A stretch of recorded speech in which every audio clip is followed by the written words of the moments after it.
Encender una hoguera, de Jack London. Texto número 4 de los que debes estudiar para formar parte del taller literario Narradores de Santo Domingo, en voz de Raiza Pimentel. Acababa de amanecer un día gris y frío, enormemente gris y frío, cuando el hombre abandonó la ruta principal del Yukón y trepó el alto terraplén por donde un sendero apenas visible y escasamente transitado se abría hacia el este entre bosques de gruesos abetos. La ladera era muy pronunciada, y al llegar a la cumbre, el hombre se detuvo a cobrar aliento, disculpándose a sí mismo el descanso con el pretexto de mirar su reloj. Eran las 9 en punto. Aunque no había en el cielo una sola nube, no se veía el sol ni se vislumbraba siquiera su destello. Era un día despejado, y sin embargo, cubría la superficie de las cosas una especie de manto intangible, una melancolía sutil que oscurecía el ambiente y se debía a la ausencia del sol. El hecho no le preocupaba. Estaba hecho a la ausencia del sol. Habían pasado ya muchos días desde que lo había visto por última vez y sabía que habían de pasar muchos más antes de que su órbita alentadora asomara fugazmente por el horizonte para ocultarse prontamente a su vista en dirección al sur. Echó una mirada atrás, al camino que había recorrido. El Yukón, de 1 milla de anchura, yacía oculto bajo una capa de 3 pies de hielo, sobre la que se habían acumulado otros tantos pies de nieve. Era un manto de un blanco inmaculado y que formaba suaves ondulaciones.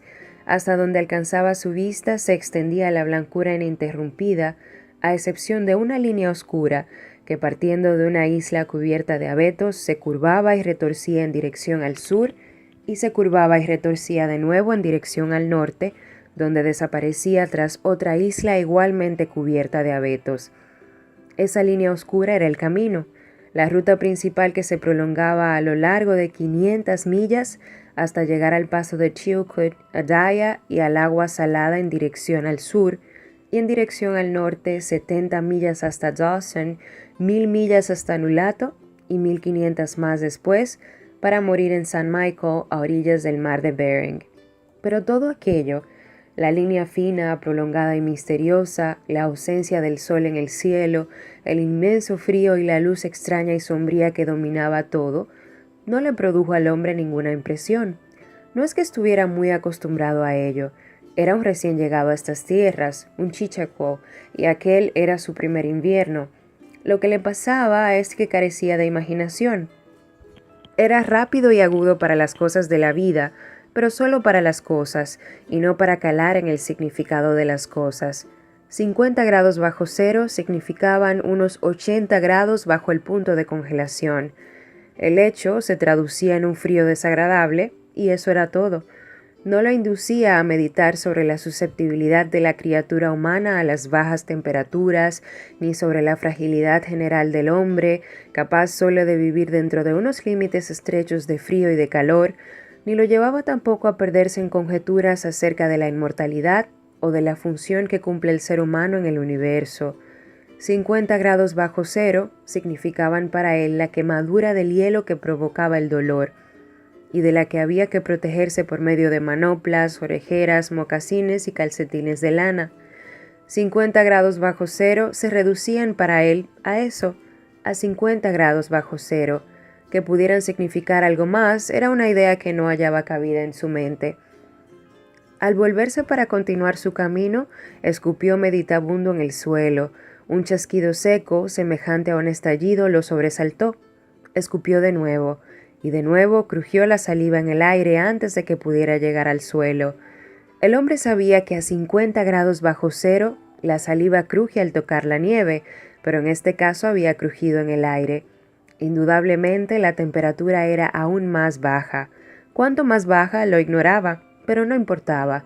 Se dirigía al campamento del ramal izquierdo del arroyo Henderson, donde lo esperaban sus compañeros. Ellos habían llegado allí desde la región del arroyo Indio, atravesando la línea divisoria, mientras él iba dando un rodeo para estudiar la posibilidad de extraer madera de las islas del Yukón la próxima primavera. Llegaría al campamento a las 6 en punto. Para entonces ya había oscurecido, era cierto, pero los muchachos que ya se hallarían allí Habrían encendido una hoguera y la cena estaría preparada y aguardándolo. En cuanto al almuerzo, palpó con la mano el bulto que sobresalía bajo la chaqueta. Lo sintió bajo la camisa, envuelto en un pañuelo en contacto con la piel desnuda. Aquel era el único modo de evitar que se congelara. Se sonrió ante el recuerdo de aquellas galletas empapadas en grasa de cerdo que encerraban sendas lonchas de tocino frito. Se introdujo entre los gruesos abetos. El sendero era apenas visible. Había caído al menos un pie de nieve desde que pasara el último trineo. Se alegró de viajar a pie ligero de equipaje. De hecho, no llevaba más que el almuerzo envuelto en el pañuelo. Le sorprendió, sin embargo, la intensidad del frío. Sí, realmente hacía frío, se dijo, mientras se frotaba la nariz y las mejillas insensibles con la mano enfundada en una manopla. Era un hombre velludo, pero el vello de la cara no lo protegía de las bajas temperaturas, ni los altos pómulos, ni la nariz ávida que se hundía agresiva en el aire helado. Pegado a sus talones trotaba un perro esquimal, el clásico perro lobo de color gris y de temperamento muy semejante al de su hermano, el lobo salvaje. El animal avanzaba abrumado por el tremendo frío. Sabía que aquel no era día para viajar. Su instinto le decía más que el raciocinio al hombre a quien acompañaba. Lo cierto es que la temperatura no era de 50 grados, ni siquiera de poco menos de 50, era de 60 grados bajo cero, y más tarde de 70 bajo cero, era de 75 grados bajo cero. Teniendo en cuenta que el punto de congelación es 32 sobre cero, eso significaba 107 grados bajo el punto de congelación. El perro no sabía nada de termómetros. Posiblemente su cerebro no tenía siquiera una conciencia clara del frío como puede tenerla el cerebro humano, pero el animal tenía instinto. Experimentaba un temor vago y amenazador que lo subyugaba, que lo hacía arrastrarse pegado a los talones del hombre y que lo inducía a cuestionarse todo movimiento inusitado de éste, como esperando que llegara al campamento o que buscara refugio en algún lugar y encendiera una hoguera. El perro había aprendido lo que era el fuego y lo deseaba, y si no el fuego, al menos hundirse en la nieve y acurrucarse a su calor, huyendo del aire. La humedad helada de su respiración cubría sus lanas de una fina escarcha, especialmente allí donde el morro y los bigotes blanqueaban bajo el aliento cristalizado. La barba rojiza y los bigotes del hombre estaban igualmente helados, pero de un modo más sólido. En él, la escarcha se había convertido en hielo y aumentaba con cada exhalación. El hombre mascaba tabaco y aquella mordaza helada mantenía sus labios tan rígidos que cuando escupía el jugo no podía limpiarse la barbilla. El resultado era una barba de cristal del color y la solidez del ámbar, que crecía constantemente y que si cayera al suelo se rompería como el cristal en pequeños fragmentos. Pero al hombre no parecía importarle aquel apéndice a su persona. Era el castigo que los aficionados a mascar tabaco habían de sufrir en esas regiones, y él no lo ignoraba, pues había ya salido 2 veces anteriormente en días de intenso frío. No tanto como en esta ocasión, eso lo sabía, pero el termómetro en 60 millas había marcado en una ocasión 50 grados y hasta 55 grados bajo cero. Anduvo varias millas entre los abetos, cruzó una ancha llanura cubierta de matorrales achaparrados y descendió un terraplén hasta llegar al cauce helado de un riachuelo. Aquel era el arroyo Henderson. Se hallaba a 10 millas de la bifurcación. Miró la hora. Eran las 10. Recorría unas 4 millas por hora y calculó que llegaría a ese punto a las 12:30. Decidió que celebraría el hecho almorzando allí mismo.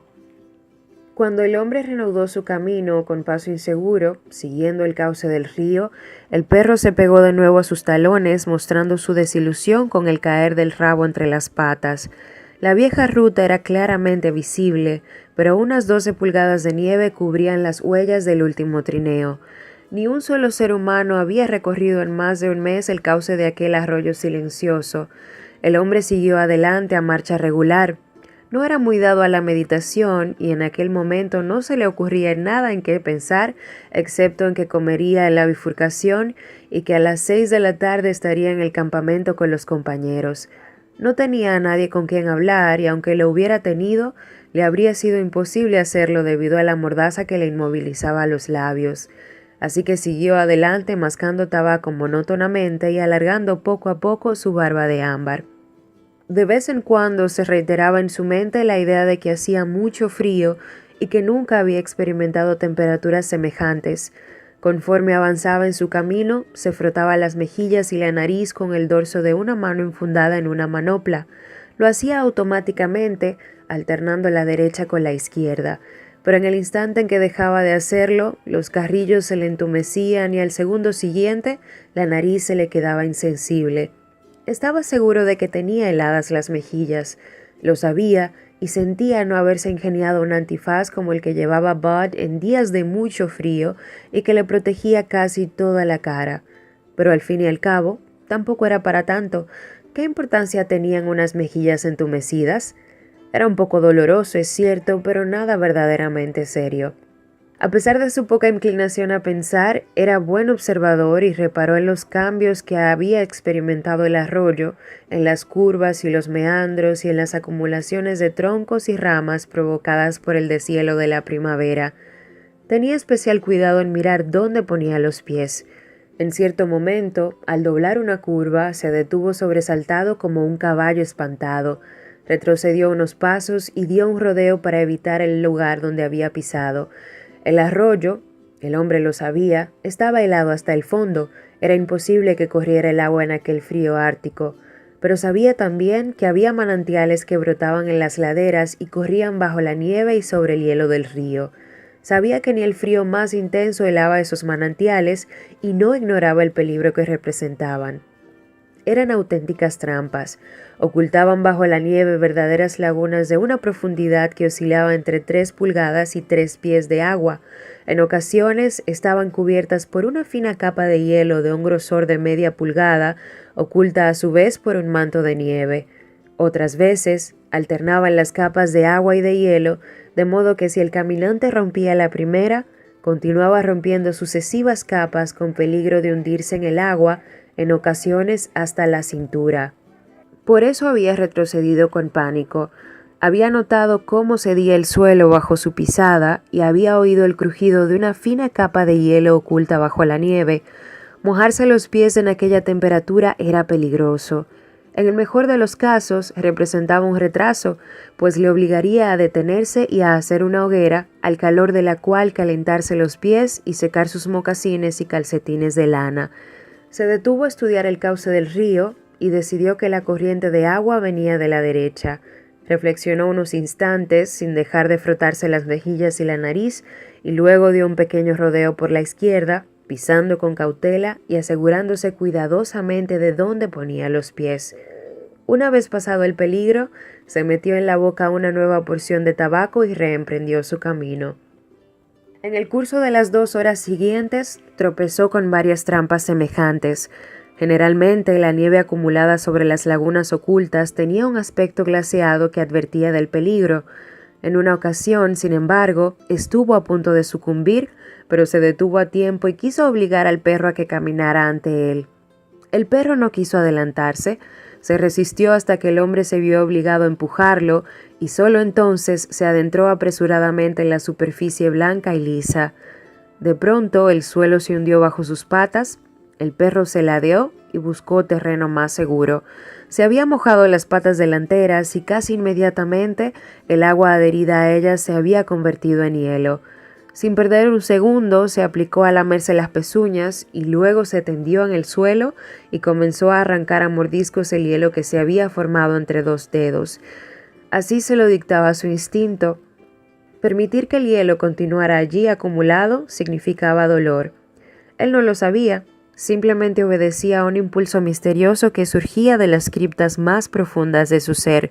Pero el hombre sí lo sabía, porque su juicio le había ayudado a comprenderlo y por eso se quitó la manopla de la mano derecha y ayudó al perro a quitarse las partículas de hielo. Se asombró al darse cuenta de que no había dejado los dedos al descubierto más de 1 minuto y ya los tenía entumecidos. Sí, señor, hacía frío. Se volvió a enfundar la manopla a toda prisa y se golpeó la mano con fuerza contra el pecho. A las 12 la claridad era mayor, pero el sol había descendido demasiado hacia el sur en su viaje invernal como para poder asomarse sobre el horizonte. La tierra se interponía entre él y el arroyo Henderson, donde el hombre caminaba bajo un cielo despejado sin proyectar sombra alguna. A las 12:30 en punto llegó a la bifurcación. Estaba contento de la marcha que llevaba. Si seguía así, a las 6 estaría con sus compañeros. Se desabrochó la chaqueta y la camisa y sacó el almuerzo. La acción no le llevó más de un cuarto de minuto y, sin embargo, notó que la sensibilidad huía de sus dedos. No volvió a ponerse la manopla. Esta vez se limitó a sacudirse los dedos contra el muslo una docena de veces. Luego se sentó sobre un tronco helado a comerse su almuerzo. El dolor que le había provocado sacudirse los dedos contra las piernas se desvaneció tan pronto que se sorprendió. No había mordido siquiera la primera galleta. Volvió a sacudir los dedos repetidamente y esta vez los enfundó en la manopla, descubriendo en cambio la mano izquierda. Trató de hincar los dientes en la galleta, pero la mordaza de hielo le impidió abrir la boca. Se había olvidado de hacer una hoguera para derretirla. Se rió de su descuido y mientras se reía notó que los dedos que había dejado a la intemperie se le habían quedado entumecidos. Sintió también que las punzadas que había sentido en los pies al sentarse se hacían cada vez más tenues. Se preguntó si sería porque los pies se habían calentado o porque habían perdido sensibilidad. Trató de mover los dedos de los pies dentro de los mocasines y comprobó que los tenía entumecidos. Se puso la manopla apresuradamente y se levantó. Estaba un poco asustado. Dio una serie de patadas contra el suelo hasta que volvió a sentir las punzadas de nuevo. Sí, señor, hacía frío, pensó. Aquel hombre del arroyo del sulfuro había tenido razón al decir que en aquella región el frío podía ser estremecedor. Y pensar que cuando se lo dijo él se había reído. No había vuelta que darle. Hacía un frío de 1000 demonios. Paseó de arriba abajo dando fuertes patadas en el suelo y frotándose los brazos con las manos hasta que volvió a calentarse. Sacó entonces los fósforos y comenzó a preparar una hoguera. En el nivel más bajo de un arbusto cercano, encontró un depósito de ramas acumuladas por el deshielo la primavera anterior. Estaban completamente secas y se avenían perfectamente a sus propósitos. Añadiendo ramas poco a poco a las primeras llamas, logró hacer una hoguera perfecta. A su calor se derritió la mordaza de hielo y pudo comerse las galletas. De momento había logrado vencer al frío del exterior. El perro se solazó al fuego y se tendió sobre la nieve a la distancia precisa para poder calentarse sin peligro de quemarse. Cuando el hombre terminó de comer, llenó su pipa y fumó sin apresurarse. Luego se puso las manoplas, se ajustó las orejeras y comenzó a caminar siguiendo la orilla izquierda del arroyo. El perro, desilusionado, se resistía a abandonar el fuego. Aquel hombre no sabía lo que hacía. Probablemente sus antepasados ignoraban lo que era el frío, el auténtico frío, el que llega a los 170 grados bajo el punto de congelación. Pero el perro sí lo sabía. Sus antepasados lo habían experimentado y él había heredado su sabiduría. Él sabía que no era bueno ni sensato echarse al camino con aquel frío salvaje. Con este tiempo, lo mejor era acurrucarse en un agujero en la nieve y esperar a que una cortina de nubes ocultara el rostro del espacio exterior de donde procedía el frío. Pero entre el hombre y el perro no había una auténtica compenetración. El uno era siervo del otro, y las únicas caricias que había recibido eran las del látigo y los sonidos sordos y amenazadores que le precedían. Por eso, el perro no hizo el menor esfuerzo por comunicar al hombre sus temores. Su suerte no le preocupaba. Si se resistía a abandonar la hoguera era exclusivamente por sí mismo. Pero el hombre silbó y le habló con el lenguaje del látigo, y el perro se pegó a sus talones y lo siguió. El hombre se metió en la boca una nueva porción de tabaco y dio comienzo a otra barba de ámbar. Pronto su aliento húmedo le cubrió de un polvo blanco el bigote, las cejas y las pestañas. No había muchos manantiales en la orilla izquierda del Henderson, y durante media hora caminó sin hallar ninguna dificultad. Pero de pronto sucedió. En un lugar donde nada advertía del peligro, donde la blancura ininterrumpida de la nieve parecía ocultar una superficie sólida, el hombre se hundió. No fue mucho, pero antes de lograr ponerse de pie en terreno firme, se había mojado hasta la rodilla. Se enfureció y maldijo en voz alta su suerte. Quería llegar al campamento a las 6 en punto y aquel percance representaba 1 hora de retraso. Ahora tendría que encender una hoguera y esperar a que se le secaran los pies, los calcetines y los mocasines. Con aquel frío no podía hacer otra cosa, eso sí lo sabía. Trepó a lo alto del terraplén que formaba la ribera del riachuelo. En la cima, entre las ramas más bajas de varios abetos enanos, encontró un depósito de leña seca hecho de troncos y ramas principalmente, pero también de algunas ramillas de menor tamaño y de briznas de hierba del año anterior.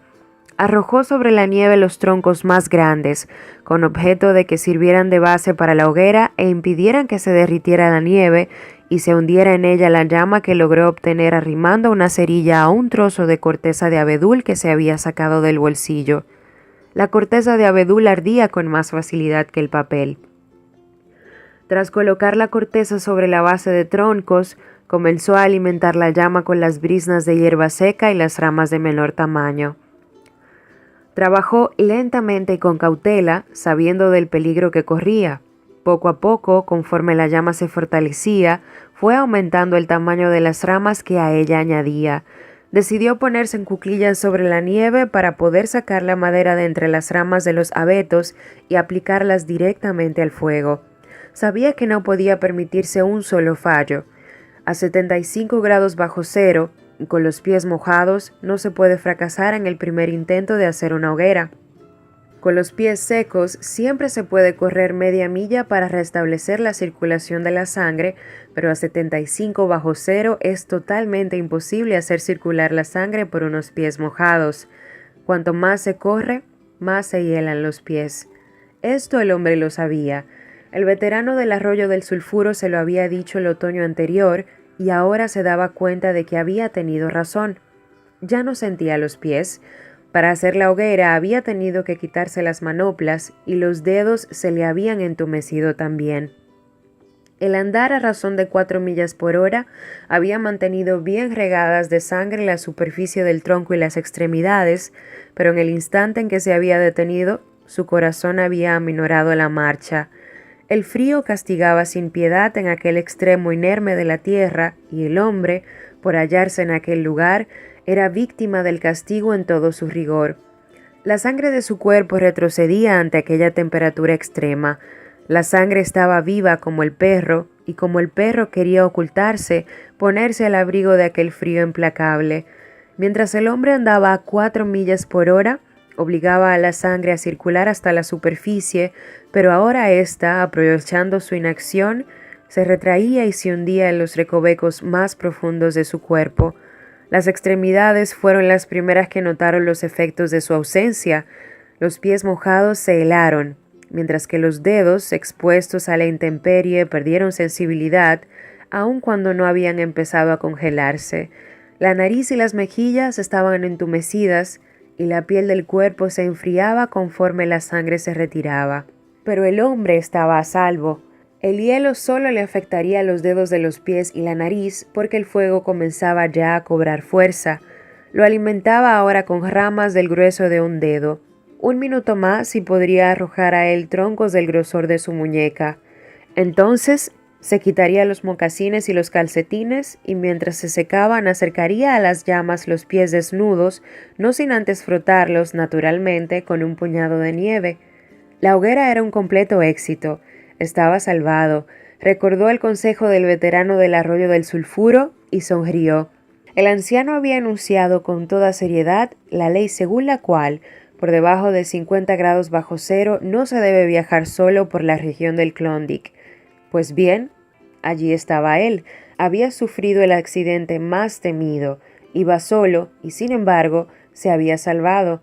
Abuelos veteranos, pensó. Eran bastante cobardes, al menos algunos de ellos. Mientras no se perdiera la cabeza, no había nada que temer. Se podía viajar solo con tal de que se fuera hombre de veras. Aún así, era asombrosa la velocidad a la que se helaban la nariz y las mejillas.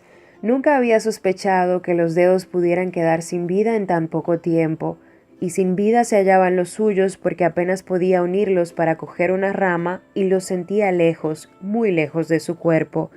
Cuando trataba de coger una rama, tenía que mirar para asegurarse con la vista de que había logrado su propósito.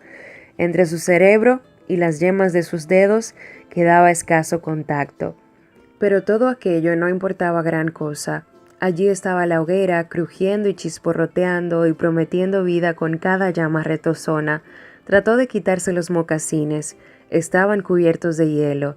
Los gruesos calcetines alemanes se habían convertido en láminas de hierro que llegaban hasta media pantorrilla. Los cordones de los mocasines eran cables de acero anudados y enredados en extraña confabulación. Durante unos momentos trató de deshacer los nudos con los dedos. Luego, dándose cuenta de la inutilidad del esfuerzo, sacó su cuchillo. Pero antes de que pudiera cortar los cordones, ocurrió la tragedia. Fue culpa suya, o mejor dicho, consecuencia de su error. No debió hacer la hoguera bajo las ramas del abeto, debió hacerla en un claro, pero le había resultado más sencillo recoger el material de entre las ramas y arrojarlo directamente al fuego.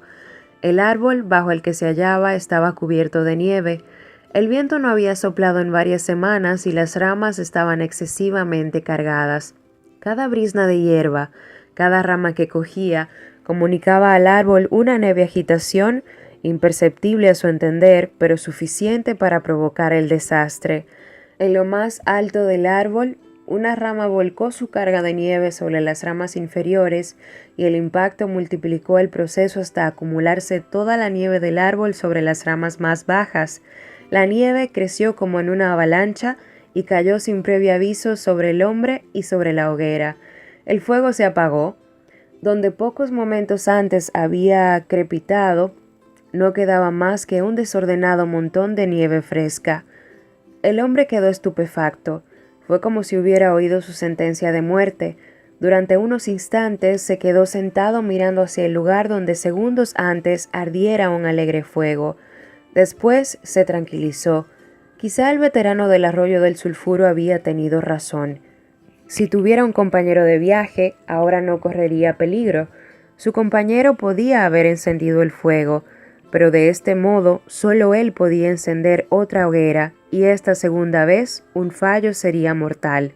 Aun si lo lograba, lo más seguro era que perdería para siempre parte de los dedos de los pies. Debía tenerlos congelados ya, y aún tardaría en encender un fuego. Estos fueron sus pensamientos, pero no se sentó a meditar sobre ellos. Mientras merodeaban por su mente, no dejó de afanarse en su tarea. Hizo una nueva base para la hoguera, esta vez en campo abierto, donde ningún árbol traidor pudiera sofocarla.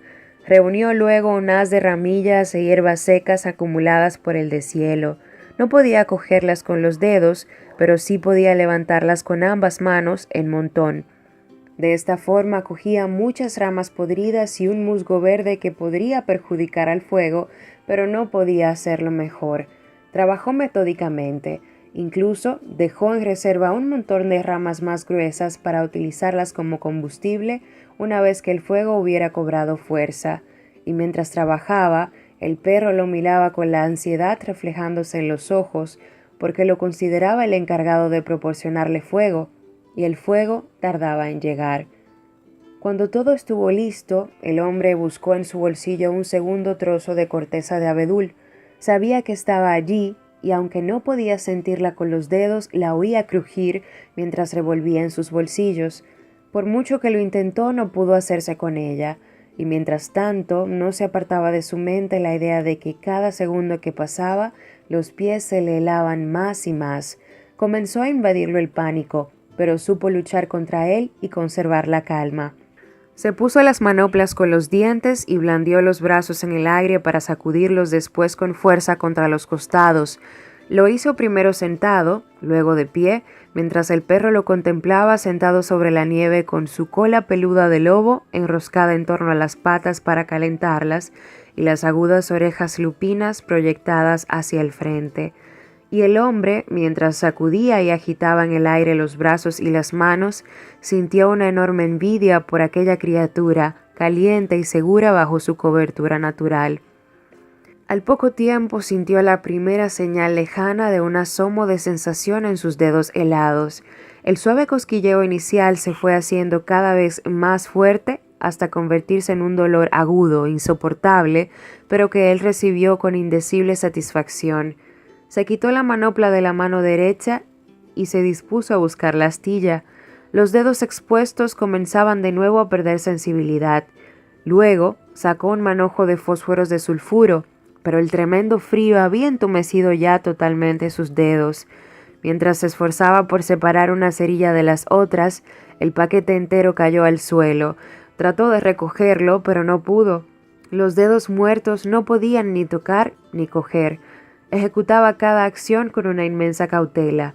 Apartó de su mente la idea de que los pies, la nariz y las mejillas se le helaban a enorme velocidad y se entregó en cuerpo y alma a la tarea de recoger del suelo las cerillas.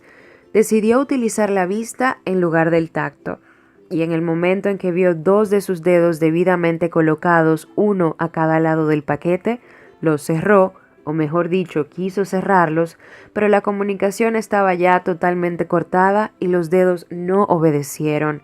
Se puso la manopla derecha y se sacudió la mano salvajemente sobre la rodilla. Luego, utilizando ambas manos, recogió el paquete de fósforos entre un puñado de nieve y se lo colocó en el regazo. Pero con esto no había conseguido nada. Tras una larga manipulación, logró aprisionar el paquete entre las dos manos enguantadas y de esta manera lo levantó hasta su boca. El hielo que sellaba sus labios crujió cuando, con un enorme esfuerzo, consiguió separarlos. Contrajo la mandíbula, elevó el labio superior y trató de separar una cerilla con los dientes. Al fin lo logró y la dejó caer sobre las rodillas. Seguía sin conseguir nada. No podía recogerla. Al fin se le ocurrió una idea. La levantó entre los dientes y la frotó contra el muslo. 20 veces repitió la operación hasta que logró encender el fósforo. Sosteniéndolo aún entre los dientes, lo acercó a la corteza de abedul, pero el vapor de azufre le llegó a los pulmones y le causó una tos espasmódica. El fósforo cayó sobre la nieve y se apagó. El veterano del arroyo del sulfuro tenía razón, pensó el hombre en el momento de resignada desesperación que siguió al incidente. A menos de 50 grados bajo cero se debe viajar siempre con un compañero. Dio unas cuantas palmadas, pero no notó en las manos la menor sensación. Se quitó las manoplas con los dientes y cogió el paquete entero de fósforos con la base de las manos. Como aún no tenía helados los músculos de los brazos, pudo ejercer presión sobre el paquete. Luego frotó los fósforos contra la pierna. De pronto estalló la llama. 60 fósforos de azufre ardiendo al mismo tiempo. No soplaba ni la brisa más ligera que pudiera apagarlos. Ladeó la cabeza para escapar a los vapores y aplicó la llama a la corteza de abedul. Mientras lo hacía, notó una extraña sensación en la mano. La carne se le quemaba. A su olfato le llegó el olor y allá adentro, bajo la superficie, lo sintió. La sensación se fue intensificando hasta convertirse en un dolor agudo, y aún así lo soportó manteniendo torpemente la llama contra la corteza, que no se encendía porque sus manos se interponían, absorbiendo la mayor parte del fuego.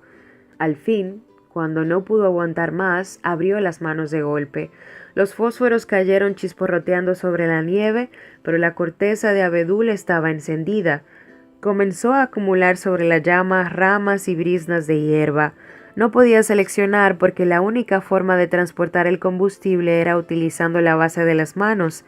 A las ramas iban adheridos fragmentos de madera podrida y de un musgo verde que arrancó como pudo con los dientes. Cuidó la llama con mimo y con torpeza. Esa llama significaba la vida y no podía perecer. La sangre se retiró de la superficie de su cuerpo y el hombre comenzó a tiritar y a moverse desarticuladamente. Un montoncillo de musgo verde cayó sobre la llama. Trató de apartarlo, pero el temblor de los dedos desbarató el núcleo de la hoguera. Las ramillas se disgregaron. Quiso reunirlas de nuevo, pero a pesar del enorme esfuerzo que hizo por conseguirlo, el temblor de sus manos se impuso y las ramas se disgregaron sin remedio. Cada una de ellas elevó en el aire una pequeña columna de humo y se apagó. El hombre, el encargado de proporcionar el fuego, había fracasado, Mientras miraba apáticamente en torno suyo, su mirada recayó en el perro, que sentado frente a él, al otro lado de los restos de la hoguera, se movía con impaciencia, levantando primero una pata, luego la otra, y pasando de una a otra el peso de su cuerpo. Al ver al animal se le ocurrió una idea descabellada. Recordó haber oído la historia de un hombre que, sorprendido por una tormenta de nieve, había matado a un novillo, lo había abierto en canal y había logrado sobrevivir introduciéndose en su cuerpo. Mataría al perro e introduciría sus manos en el cuerpo caliente hasta que la insensibilidad desapareciera. Después encendería otra hoguera. Llamó al perro, pero el tono atemorizado de su voz asustó al animal, que nunca lo había oído hablar de forma semejante. Algo extraño ocurría, y su naturaleza desconfiada olfateaba el peligro. No sabía de qué se trataba, pero en algún lugar de su cerebro el temor se despertó. Agachó las orejas y redobló sus movimientos inquietos, pero no acudió a la llamada. El hombre se puso de rodillas y se acercó a él. Su postura inusitada despertó aún mayores sospechas en el perro, que se hizo a un lado atemorizado. El hombre se sentó en la nieve unos momentos y luchó por conservar la calma. Luego se puso las manoplas con los dientes y se levantó. Tuvo que mirar al suelo primero para asegurarse de que se había levantado, porque la ausencia de sensibilidad en los pies le había hecho perder contacto con la tierra. Al verla en posición erecta, el perro dejó de dudar, y cuando el hombre volvió a hablarle en tono autoritario, con el sonido del látigo en la voz, volvió a su servilismo acostumbrado y lo obedeció. En el momento en que llegaba a su lado, el hombre perdió el control, extendió los brazos hacia él y comprobó con auténtica sorpresa que las manos no se cerraban, que no podía doblar los dedos ni notaba la menor sensación. Había olvidado que estaban ya helados y que el proceso se agravaba por momentos. Aún así, todo sucedió con tal rapidez que antes de que el perro pudiera escapar, lo había aferrado entre los brazos. Se sentó en la nieve y lo mantuvo aferrado contra su cuerpo, mientras el perro se debatía por desasirse. Aquello era lo único que podía hacer, apretarlo contra sí y esperar. Se dio cuenta de que ni siquiera podía matarlo, le era completamente imposible. Con las manos heladas no podía ni empuñar el cuchillo ni asfixiar al animal. Al fin lo soltó y el perro escapó con el rabo entre las patas sin dejar de gruñir. Se detuvo a unos 40 pies de distancia y desde allí estudió al hombre con curiosidad, con las orejas enhiestas y proyectadas hacia el frente. El hombre se buscó las manos con la mirada y las halló colgando en los extremos de sus brazos. Le pareció extraño tener que utilizar la vista para encontrarlas. Volvió a blandir los brazos en el aire, golpeándose las manos enguantadas contra los costados. Los agitó durante 5 minutos con violencia inusitada, y de este modo logró que el corazón lanzara a la superficie de su cuerpo la sangre suficiente para que dejara de tiritar, pero seguía sin sentir las manos. Tenía la impresión de que le colgaban como un peso muerto al final de los brazos, pero cuando quería localizar esa impresión, no la encontraba. Comenzó a invadirle el miedo a la muerte, un miedo sordo y tenebroso. El temor se agudizó cuando cayó en cuenta de que ya no se trataba de perder unos cuantos dedos de las manos o de los pies, que ahora constituía un asunto de vida o muerte en el que llevaba todas las de perder. La idea le produjo pánico. Se volvió y echó a correr sobre el cauce helado del arroyo, siguiendo la vieja ruta ya casi invisible. El perro trotaba a su lado a la misma altura que él. Corrió ciegamente sin propósito ni fin, con un miedo que no había sentido anteriormente en su vida. Mientras corría desesperado entre la nieve, comenzó a ver las cosas de nuevo, las riberas del arroyo, los depósitos de ramas, los álamos desnudos, el cielo. Correr le hizo sentirse mejor, ya no tiritaba. Era posible que si seguía corriendo los pies se le descongelaran y hasta quizá, si corría lo suficiente, podría llegar al campamento. Indudablemente perdería varios dedos de las manos y los pies y parte de la cara, pero sus compañeros se encargarían de cuidarlo y salvarían el resto.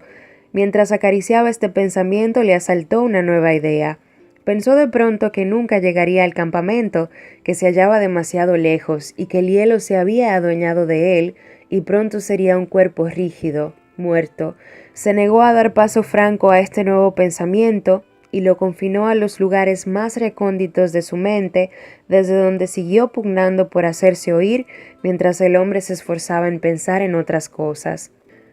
Le extrañó poder correr con aquellos pies tan helados que ni los sentía cuando los ponía en el suelo y cargaba sobre ellos el peso de su cuerpo. Le parecía deslizarse sobre la superficie sin tocar siquiera la tierra.